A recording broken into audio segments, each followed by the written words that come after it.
Welcome to our student. गेजन success point में आपका स्वागत है। आज हम करेंगे 11th बिजनेस स्टडी का चैप्टर 8 कंपनी ऑर्गेनाइजेशन। आज हमारा थर्ड लेक्चर है और ये छोटा सा पॉइंट है, वही हम आज डिस्कस करेंगे। तो आज का जो टॉपिक है वो हमारा है topic difference between company and partnership, यानी कि जो कंपनी होती है और पार्टनरशिप होती है उन दोनों में डिफरेंस क्या है। तो आज के इस लेक्चर के अंदर केवल डिफरेंस ही करेंगे हम। तो करते हैं स्टार्ट। हमारा आज का डिफरेंस, पहला डिफरेंस है बेसिस ऑफ डिफरेंस, यानी कि यहाँ किस आधार पे हम डिफरेंस कर रहे हैं वो लिखा है कंपनी का और यहाँ पार्टनरशिप के बारे में। तो पहला हमारा जो डिफरेंस है वो अधिनियम यानी कि एक्ट। पहला आता है कंपनी का नियंत्रण भारतीय कंपनी अधिनियम 1956 के अंतर्गत होता है।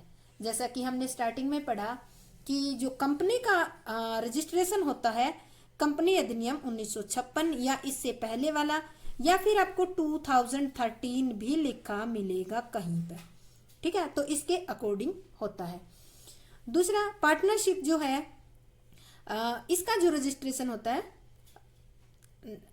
साझेदारी का नियंत्रण भारतीय साझेदारी अधिनियम 1932 के अंतर्गत होता है। यानी कि इसका पार्टनरशिप का रजिस्ट्रेशन करवाना कोई जरूरी नहीं होता, अगर पार्टनर के फायदे के लिए ये जरूरी माना जाता है। इसलिए अगर पार्टनर इसका रजिस्ट्रेशन करवा लेते हैं पार्टनरशिप एक्ट 1932 एक्ट के थ्रू, तो इससे पार्टनर को बहुत सारी फैसिलिटीज प्रोवाइड हो जाती है। इस कारण से जो साझेदारी है उसका भी रजिस्ट्रेशन अगर करवाओगे या फिर नहीं भी करवाओगे तो साझेदारी का जो व्यवसाय है उसके लिए आपको अधिनियम 1932 के जो रूल है वो फॉलो करने पड़ेंगे। सेकंड आता है हमारा स्थापना, फॉर्मेशन क्या होती है। कंपनी की स्थापना विधान द्वारा की जाती है, यानी कि कंपनी की स्थापना एक कानून के द्वारा की जाती है। जैसे सोल ट्रेड की आप अपने आप कर लेते हो, नहीं, इसकी क्या होगी, स्थापना करने के लिए आपको बहुत सारी फॉर्मेलिटी पूरी करनी पड़ेगी और फॉर्मेलिटी पूरी करने के बाद आपको एक सर्टिफिकेट मिलेगा रजिस्ट्रेशन का। तो इस कारण से कहा जाता है कंपनी की जो स्थापना होती है, फॉर्मेशन होता है, वो लॉ के द्वारा या विधान के द्वारा होती है।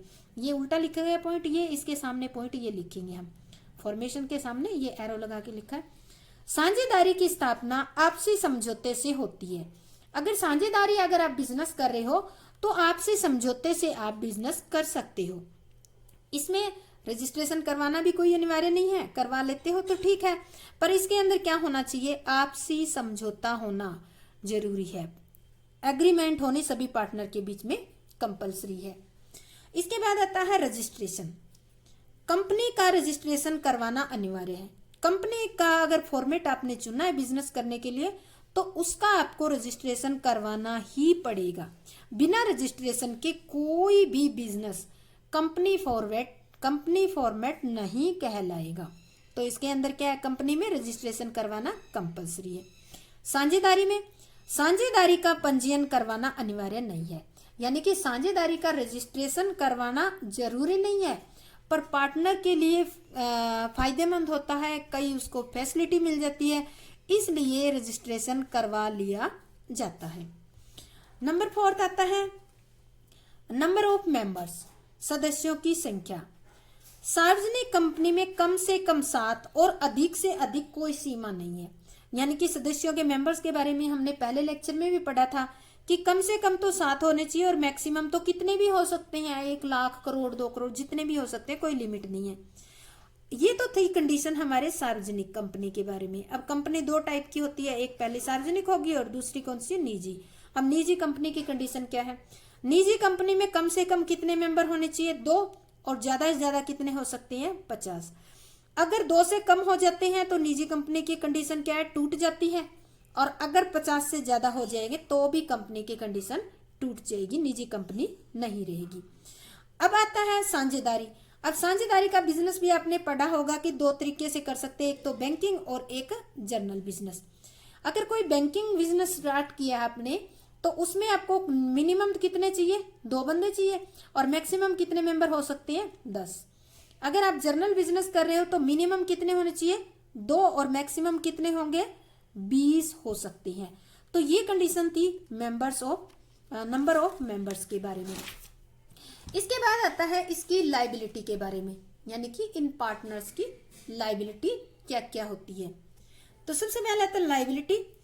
कंपनी में अंशधारियों का दायित्व सीमित होता है। सीमित मतलब अगर एक व्यक्ति ने 1 लाख रुपए लगा रखा है, कंपनी दिवालिया होगी तो उसका 1 लाख रुपया ही डूबेगा, इस कारण उसका सीमित हो गया 1 लाख तक।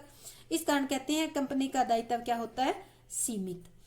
साझेदारियों का दायित्व असीमित होता है। असीमित, मान लेते हैं कि 3 व्यक्तियों ने मिलकर कोई पार्टनरशिप का बिजनेस शुरू किया है और 1-1 लाख रुपए पूंजी लगाई है। अगर बिजनेस दिवालिया हो जाता है तो उनकी 1-1 लाख तो डूब ही जाती है। अगर पूरी पेमेंट नहीं होती है, यानी कि थर्ड पार्टी को पूरी पेमेंट नहीं होती है, तो इन तीनों की पर्सनल प्रॉपर्टी बेचकर भी पेमेंट करनी पड़ सकती है। इस कारण से उनकी जो पर्सनल प्रॉपर्टी तक बात आ जाती है, इस कारण से इसको कहा जाता है कि असीमित दायित्व होता है। नेक्स्ट आता है आपका सीपरेट एंटिटी, पृथक अस्तित्व। देखो, कंपनी विधान द्वारा निर्मित एक कृत्रिम व्यक्ति है जिसका अपने स्वामियों से अलग अस्तित्व होता है। हमने पढ़ा है कि अलग व्यक्ति, कृत्रिम व्यक्ति होगी तो ये कंपनी अपने नाम से संपत्ति खरीद सकती है, बेच सकती है और सारे कॉन्ट्रैक्टर अपने नाम से कर सकती है। जबकि साझेदारी में क्या है, साझेदारी फर्म का अपने सदस्यों से कोई अलग अस्तित्व नहीं होता, यानी कि साझेदार और साझेदारी फर्म कानून की दृष्टि में एक ही होती है, यानी कि साझेदार और साझेदारी को अलग नहीं किया जा सकता। अगर मान लेते हैं अब इसके अंदर एक कंटिन्यूटी का लिंक, तो जो कंपनी है इसके अंदर तो कोई भी सदस्य आए या चला जाए कंपनी पर कोई प्रभाव नहीं पड़ता। अगर पार्टनरशिप में मान लेते हैं 2 सदस्य है और एक की मृत्यु हो जाती है या एक छोड़ देता है तो आपकी पार्टनरशिप जो है बिखर जाएगी। तो इस तरह से हमने आज क्या किया, इसके डिफरेंस किए हैं 6। इसमें 6 नंबर का ही क्वेश्चन आता है और बहुत बार इस तरह का ये पार्टनरशिप और कंपनी के बारे में डिफरेंस आ जाता है। तो आपको अगर समझ आ गया अच्छे ढंग से तो मेरे चैनल को लाइक, शेयर और सब्सक्राइब जरूर करें। जय हिंद, जय भारत।